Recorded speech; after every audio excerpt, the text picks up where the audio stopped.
തന്നെ ആ മോസ്കിന്റെ മേഖലകളിൽ വലിയ നാശനഷ്ടം ഉണ്ടായിട്ടുണ്ട് എന്ന് തന്നെയാണ് വ്യക്തമാവുന്നത്. എന്തായാലും ഇത് ഇന്ത്യ പുറത്തുവിടുന്നതല്ല, മറ്റ് ഏജൻസികൾ തന്നെ വ്യക്തമാക്കുന്നതാണ്. അപ്പോൾ ഇതുവരെ ഇന്ത്യയുടെ നീക്കങ്ങൾ ഒരു നാശനഷ്ടവും വരുത്തിയിട്ടില്ല എന്ന് വാദിച്ചിരുന്ന പാകിസ്ഥാന് മേലുള്ള മറ്റു തെളിവായി കൂടി ഇത് മാറുന്നു. അതാണല്ലോ സജിത്ത് ഏറ്റവും പ്രധാനപ്പെട്ടതായി മാറുന്നത്. അതായത് ഇന്ത്യ നടത്തുന്ന ഈ ആക്രമണത്തെ അടക്കം പാക് പ്രധാനമന്ത്രി ഷഹബാസ് ഷെരീഫിനെ പോലെയുള്ളവർ ആണ് തള്ളിക്കളയുന്നത് എന്ന് മാത്രമല്ല, അവർ പാകിസ്ഥാനിലെ ജനതയോട് ആവർത്തിച്ച് പറയുകയാണ് നമ്മുടെ 5 ജെറ്റ് വിമാനങ്ങൾ അടക്കം തകർത്തു, ഇന്ത്യയിലെ പല സൈനിക ക്യാമ്പുകളും തകർത്തു, അങ്ങനെയുള്ള ആക്രമണമാണ് നടത്തിയത്. ഒപ്പം സാങ്കല്പിക കേന്ദ്രങ്ങളിൽ ആണ് ആക്രമണത്തിന് ശ്രമിച്ചത്, പക്ഷെ നമുക്കൊന്നും സംഭവിച്ചില്ല എന്ന മട്ടിൽ ഉള്ള പ്രതികരണങ്ങളാണ്. അത് ഇന്നലെ തന്നെ നമുക്ക് വിചിത്രമായി തോന്നി. കാരണം ഈ സൂചിപ്പിക്കുന്നത് പോലെ 10 പേർ മരണപ്പെട്ടു എന്ന് കൊടും ഭീകരവാദി തന്നെ പറയുന്നു. ഞാനും അതോടൊപ്പം ഉണ്ടാകുന്നതായിരുന്നു നല്ലത്, ബാക്കിയായത് എന്നോട് അല്ലെങ്കിൽ ബാക്കിയാകുന്ന ഒരു സാഹചര്യം വേദനാജനകമെന്നൊക്കെ വൈകാരികമായി പറയുന്ന ഒരു തീവ്രവാദിയുടെ സ്വരം നമ്മൾ കേട്ടതാണ്. അപ്പോൾ ഇത് പാകിസ്ഥാനുള്ള മറുപടി എന്നതിനപ്പുറത്ത് ലോകത്തിന് ഇന്ത്യ നൽകുന്ന രേഖകൾ തെളിവുകളായി കൂടി മാറുകയല്ലേ? തീർച്ചയായിട്ടും അഭിലാഷ്, അതാണ് പ്രത്യേകത. കാരണം നമുക്കറിയാം, ലോക രാജ്യങ്ങളിൽ ഈ ഭീകര വിഘടനവാദം അടക്കം നേരിടുന്ന വെല്ലുവിളികൾ ചെറുതല്ല. പല രാജ്യങ്ങളിലും, പല പ്രമുഖ രാജ്യങ്ങളും, അമേരിക്ക, ഇസ്രയേൽ അടക്കമുള്ള പ്രധാന രാജ്യങ്ങളിലെല്ലാം നേരിടുന്ന ഈ ഭീകരവാദത്തിൻ്റെ പ്രതിസന്ധികളുണ്ട്. അത്തരം രാജ്യങ്ങളുടെ മുൻനിരയിലേക്ക് ഭീകരവാദത്തിനെതിരെ, ടെററിസ്റ്റിനെതിരായ ശക്തമായ മുന്നണി പോരാളിയാണ് തങ്ങളെന്ന് തെളിയിക്കാൻ കൂടി ഇന്ത്യക്ക് അവസരമുണ്ട്. കാരണം നമ്മൾ ലക്ഷ്യമിട്ടത് പാകിസ്ഥാനിലെ ശത്രുരാജ്യത്തിൻ്റെ അവരുടെ സാമ്പത്തിക മേഖലകളെയല്ല, അവരുടെ സൈനിക ശക്തിയെയല്ല, അവിടുത്തെ സാധാരണ ജനങ്ങളെയല്ല, അവിടുത്തെ ഭൗതിക സാഹചര്യങ്ങളെയല്ല, മറിച്ച് ഭീകരവാദ കേന്ദ്രങ്ങൾ മാത്രമാണ് ലക്ഷ്യമിടുന്നത്. അതിർത്തിക്കപ്പുറത്ത് നിന്നും 100 കിലോമീറ്റർ അപ്പുറത്തേക്ക് ലക്ഷ്യം വയ്ക്കുന്ന ഒരേ ഒരു ഇടമാണ് നമുക്ക് പദ്ധതി ഉണ്ടായിരുന്നത്. മറ്റു നിരവധി പാകിസ്ഥാന്റെ സാമ്പത്തിക ശക്തികളും അല്ലെങ്കിൽ അവർക്ക് മേൽ വലിയ നാശനഷ്ടമുണ്ടാക്കാനുള്ള സാധ്യതകൾ നിരവധി ഉണ്ടായിട്ടും നമ്മുടെ ലക്ഷ്യം ഈ ജയ്ഷെ കേന്ദ്രം മാത്രമായിരുന്നു. ഞാൻ ഈ ബഹവൽപൂരിന്റെ കാര്യം മാത്രമാണ് സൂചിപ്പിക്കുന്നത്. അവിടെ മാത്രം 100 കിലോമീറ്റർ അപ്പുറത്ത് നിന്നും നമ്മൾ ഇത്തരമൊരു സാധ്യത ഉപയോഗിച്ചെങ്കിൽ അതിലൂടെ ഇന്ത്യയുടെ ശത്രുവിന് അല്ലെങ്കിൽ ഇന്ത്യയിൽ ഭീകരവാദം നടത്തുന്നവർക്കെതിരായ നീക്കത്തിന് അപ്പുറം ലോകരാജ്യങ്ങൾക്ക് മുന്നിലും ഞങ്ങൾ വർഗീയതയെ ചുരത്താൻ അത് മാത്രം തുരത്തുന്നതിന് വേണ്ടി ഒരു നീക്കം നടത്തുന്നു എന്നതാണ്. ഒരുപക്ഷെ അന്താരാഷ്ട്ര വാർത്താ ഏജൻസികളൊക്കെ കൂടുതൽ ശ്രദ്ധ ഇക്കാര്യത്തിൽ വെക്കുന്നതിന് കാരണവും അതാണ്. ജയ്ഷെ മുഹമ്മദിന് പിന്തുണ കൊടുത്തിരുന്നു, അല്ലെങ്കിൽ ഭീകരവാദത്തിന് പാകിസ്ഥാൻ പിന്തുണ കൊടുത്തിരുന്നു എന്ന് ഇന്ത്യ പതിറ്റാണ്ടുകളായി വാദിക്കുന്ന നിലപാടാണ്. അതൊന്നുകൂടി ശക്തമായി ഉന്നയിക്കാൻ ഈ അവസരം, ഈ തെളിവുകൾ മുന്നിലേക്ക് വരുന്നു എന്ന സാഹചര്യം. ഇതാ ഇപ്പോൾ പ്രേക്ഷകർ കാണുന്ന ദൃശ്യങ്ങൾ അവിടെ റോയിട്ടർ അടക്കമുള്ള വാർത്താ ഏജൻസികൾ ചെന്ന് പകർത്തിയ ദൃശ്യങ്ങളാണ്. ഈ ദൃശ്യങ്ങളും അവിടെ ഉണ്ടായ ഈ ഭീകരവാദ കേന്ദ്രങ്ങളുടെ ദൃശ്യങ്ങളടക്കം വ്യക്തമാക്കുന്നുണ്ട്. ഇന്ത്യ തൊടുത്തുവിട്ട ആ മിസൈലിന്റെ അവശിഷ്ടങ്ങളുടെ ഒക്കെ ദൃശ്യങ്ങളടക്കം പുറത്തു വരികയും ചെയ്തിട്ടുണ്ട്. അങ്ങനെ അന്താരാഷ്ട്ര വാർത്താ ഏജൻസികൾ തന്നെ ചെന്ന് അവിടുത്തെ ഈ സാഹചര്യങ്ങൾ നേരിട്ട് ബോധ്യപ്പെടുന്നു എന്ന സാഹചര്യങ്ങളുണ്ട്. അഭിലാഷ്, ഒരു കാര്യം കൂടി നമുക്ക് പ്രേക്ഷകരെ അറിയിക്കാനാവും.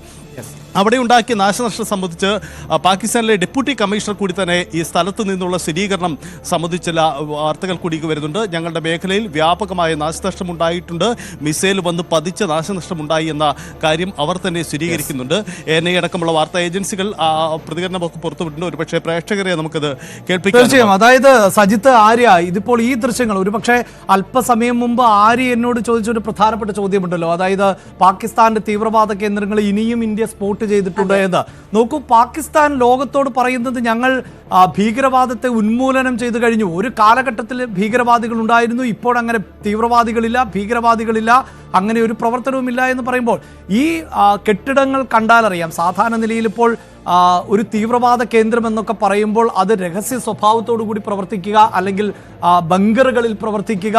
ഇത് അത്യാധുനിക സൗകര്യങ്ങളോടുകൂടിയ ഇടങ്ങൾ ആണ്, കെട്ടിട സമുച്ചയങ്ങളാണ്. അതിൽ മതപഠനശാലകളുണ്ട് എന്നൊക്കെ പറയുമ്പോൾ അതൊരു തരം വികാരങ്ങളെ ഉണർത്തുക എന്നുള്ളതാണ്. ഇപ്പോൾ നമുക്കറിയാം, ഇതൊക്കെ കാണുമ്പോൾ ഇത് മതപഠനശാലയാണ് ആക്രമിച്ചത് എന്നുള്ളതാണ്. അത് തെറ്റായ വാദമാണ് പാകിസ്ഥാൻ. ഇവിടെ നടക്കുന്നത് മതപഠനമല്ല, മറിച്ച് തീവ്രവാദ പ്രവർത്തനങ്ങളാണ്.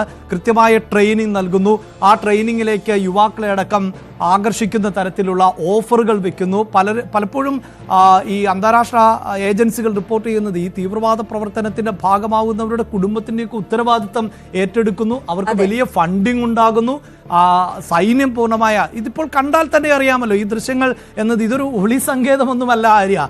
ഇത് വളരെ കൃത്യമായി പാകിസ്ഥാന്റെ അറിവോടുകൂടി അവിടുത്തെ ഭരണകൂടത്തിന്റെ അറിവോടുകൂടി സൈന്യത്തിന്റെ സുരക്ഷിതമായ കരങ്ങളിൽ പ്രവർത്തിക്കുന്ന തീവ്രവാദ കേന്ദ്രങ്ങൾ ആണ്. അതെ KP, ഇപ്പൊ ഈ ദൃശ്യങ്ങളിൽ കാണും, ഈ ദൃശ്യങ്ങൾ പുറത്തു വന്നതോടുകൂടി ലോകത്തിന് മനസ്സിലാവുന്ന രണ്ട് കാര്യങ്ങളുണ്ട്. ഒന്ന്, ഈ കഴിഞ്ഞ ദിവസം പാകിസ്ഥാൻ നടത്തിയിട്ടുള്ള ഇരവാദം അത് പൊളിഞ്ഞു വീഴുകയാണ് എന്നുള്ളതാണ്. മാത്രമല്ല പാകിസ്ഥാൻ ഇതുവരെ പറഞ്ഞതുപോലെയല്ല, ഇപ്പോഴും പാകിസ്ഥാൻ ഭീകരവാദത്തെ പാലൂട്ടി വളർത്തിക്കൊണ്ടിരിക്കുകയാണ് എന്നതുകൂടി ഈ ദൃശ്യങ്ങളിൽ നിന്ന് ലോകത്തിന് മനസ്സിലായിട്ടുണ്ടാകും അല്ലേ? തീർച്ചയായും. ഇന്നലെ പ്രധാനമായും നമുക്ക് പങ്കുവെക്കാൻ സാധിച്ച ദൃശ്യം എന്നത് മർക്കസ് സുബാനല്ല എന്ന ജെയ്ഷെ മുഹമ്മദിന്റെ പ്രധാനപ്പെട്ട കേന്ദ്രമാണ്. എങ്കിൽ ലഷ്കർ ഇ തോയ്ബയുടെ, ജെയ്ഷെ മുഹമ്മദിന്റെ, ഹിസ്ബുൾ മുജാഹിദിന്റെ ഒക്കെ കേന്ദ്രങ്ങളിൽ ആക്രമണം നടത്തിയെന്ന് ഇന്ത്യ പറഞ്ഞിരുന്നു. ഇതിൽ സജിത്ത് റിപ്പോർട്ട് ചെയ്തപ്പോൾ എനിക്ക് തന്നെ അതിലൊരു കൗതുകം തോന്നിയത്, ഇത് ഇന്ത്യ പുറത്തുവിടുന്ന ദൃശ്യങ്ങൾ എന്ന് നമുക്ക് പറയാൻ സാധിക്കില്ല.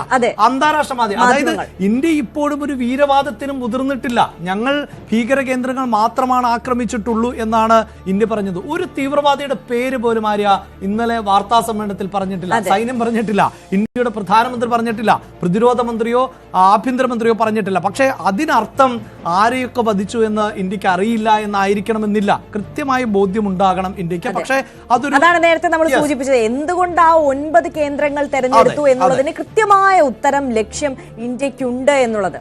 അതിൽ കൃത്യമായി ഇന്ത്യ പറഞ്ഞത് തീവ്രവാദത്തിന്റെ നഴ്സറി സ്കൂൾ മുതൽ ലോഞ്ചിങ് പാട് വരെ എന്നാണ്. നമുക്കറിയാമല്ലോ ഇപ്പോൾ നഴ്സറി സ്കൂളിൽ നടക്കുന്നത് ആദ്യ അക്ഷരങ്ങളാണ് നമ്മൾ നഴ്സറിയിൽ പഠിക്കുന്നത്. എങ്കിൽ തീവ്രവാദത്തിലേക്ക് ആകൃഷ്ടരാകുന്നവരെ എവിടെയാണ് ട്രെയിനിങ് നൽകുന്നത്? അത് മുതൽ ലോഞ്ച് പല തരത്തിലുള്ള ട്രെയിനിങ് ഉണ്ട്. ഒന്ന് ചാവേർ ആക്രമണത്തിന് ട്രെയിൻ ചെയ്യുന്നവരെ ഉണ്ട്, അതിർത്തിയിൽ നുഴഞ്ഞുകയറ്റത്തിന് ട്രെയിൻ ചെയ്യുന്നവരുടെ താവളങ്ങൾ കഴിഞ്ഞ ദിവസം തകർത്തിരുന്നു. അതോടൊപ്പം ഈ പ്രത്യേകിച്ച് എടുത്തു പറഞ്ഞാൽ പഹൽഗാം ഭീകരാക്രമണത്തിന് നേതൃത്വം നൽകിയ ആളുകളുടെ താവളങ്ങൾ കൂടി ലക്ഷ്യം വെച്ചുള്ള ഒരു ആക്രമണമായിരുന്നു. അതായത് ചാവേറാകാനും കൊല്ലാനും മരിക്കാനും തയ്യാറാകുന്ന തരത്തിലേക്ക് തീവ്രവാദികളെ രൂപപ്പെടുത്തിയെടുക്കുന്ന ഒരു ലിങ്ക്, ഒരു ശൃംഖല, ആ ശൃംഖലയിൽപ്പെട്ട 9 കേന്ദ്രങ്ങൾ. സഹിത്ത് ഒരു കാര്യം കൂടിയുള്ളത്, ഇപ്പോഴും ഇന്ത്യ ഔദ്യോഗികമായി പാകിസ്ഥാനിലെ പ്രധാനപ്പെട്ട കുപ്രസിദ്ധരായ ഏതൊക്കെ തീവ്രവാദികളെ വധിച്ചു എന്ന് പറയുന്നില്ല.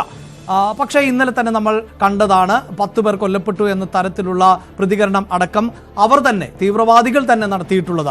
ഇതിപ്പോൾ മനസ്സിലാക്കേണ്ടത് എന്താണ്? ഒരുപക്ഷെ ഈ പുറത്തു വന്ന 600ഓളം ഭീകരരെ വധിച്ചിട്ടുണ്ട് എന്ന തരത്തിലൊക്കെ ഈ വാർത്താ ഇൻപുട്ടുകൾ ഇന്നലെ പുറത്തു വരുന്നുണ്ടായിരുന്നു. സജിത്ത്, അപ്പോൾ വലിയ പ്രഹരം, അതായത് ഇന്നലെ കണ്ടതൊന്നുമല്ല, അതിനപ്പുറത്തുള്ള കനത്ത പ്രഹരം തന്നെയാണ് ഇന്ത്യ ഈ തീവ്രവാദ കേന്ദ്രങ്ങളിൽ ഏൽപ്പിച്ചത് എന്ന് തന്നെയല്ലേ ഈ ദൃശ്യങ്ങൾ പറയുന്നത്?